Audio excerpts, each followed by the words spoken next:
হাওড়ার গুরুত্বপূর্ণ rail bridge বাঙালবাবু ব্রিজের একাংশে বড়সড় ফাটল। ব্রিজের গার্ডওয়ালে। সোমবার রাতে হঠাৎই ফাটল দেখা যায়। বহু পুরনো এই ব্রিজের পাশে একটি নতুন ব্রিজের তৈরির কাজ শুরু করেছে রেল। পুরনো ব্রিজ কোনো নিরাপত্তা না দিয়েই চলছিল কাজ। রেলের পাশে নতুন ব্রিজ তৈরির জন্য ব্রিজের তলার মাটি কেটে ফেলা হয়েছিল, এমনটাই বিভিন্ন সূত্রে জানা গেছে। সোমবার ওখানে কাজ করার সময় এই ফাটল দেখতে পায় কর্মীরা। নতুন ব্রিজ তৈরির আগে পুরনো ব্রিজের ভেঙে পড়ার আশঙ্কা করেছে অনেকে। হাওড়া শহর থেকে হাওড়া ব্রিজে যাওয়ার অন্যতম গুরুত্বপূর্ণ এই ব্রিজ, সেই ব্রিজের ফাটল দেখা দেওয়ায় চাঞ্চল্যের সৃষ্টি হয়েছে এলাকায়। কল্যাণ অধিকারী ও ব্যুরো রিপোর্ট দেখতে থাকুন আমতা 24x7।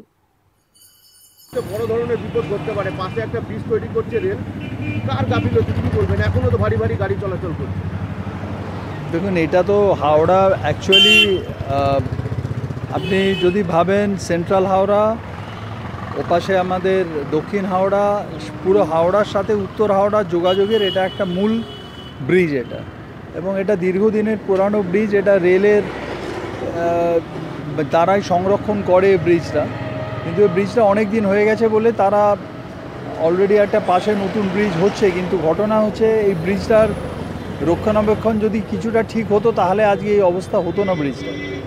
এবং সবথেকে যেটা আমি আমাদের পুলিশের আধিকারিকদের সাথে কথা বলছি ট্রাফিকের, যেই এটা বড় আপনারা দেখতে পাচ্ছেন, এটা লম্বা ফাটল এবং পুরো পাঁচিলটা ওদিকে হেলে গেছে এবং এখানে অত্যন্ত ভারী ভারী গাড়ি যাতায়াত করে।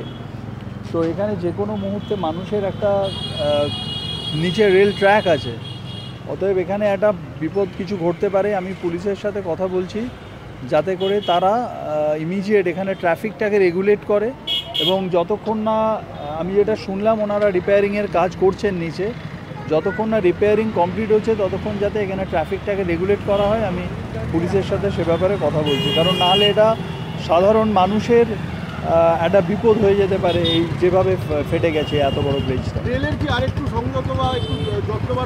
রেল তো ইদানিং মানে রেলের পারফরমেন্স তো ক্রমশ নিম্নমুখী হয়ে গেছে গ্রাফ। রেল টাইমে চলতে পারছে না, রেল আপনারা দেখছেন পরের পর দুর্ঘটনা ঘটে গেছে। এবং এখানে আমরা যখন আমাদের মাননীয় মুখ্যমন্ত্রী রেলমন্ত্রী ছিলেন, আমরা দেখেছি রেলকে আধুনিকীকরণের জন্য একের পর এক পদক্ষেপ নেওয়া হয়েছিল। আজকে রেল সেই জায়গা থেকে অনেক পেছিয়ে চলে এসছে। আজকে টাইমে রাজধানী এক্সপ্রেস পর্যন্ত চলে না। তো এবং এত দুর্ঘটনা ঘটেছে, আমরা কোনো রেলমন্ত্রীকে একবারও দেখিনি তারা ইস্তফা দিয়েছেন। তো সেখানে এটাই এক্সপেক্টেড, কিন্তু আমি আশা করব মানুষের স্বার্থে রেল তারা আরও বেশি অ্যালার্ট হবে এবং যত তাড়াতাড়ি সম্ভব এটাকে এরা রিপেয়ার করবে।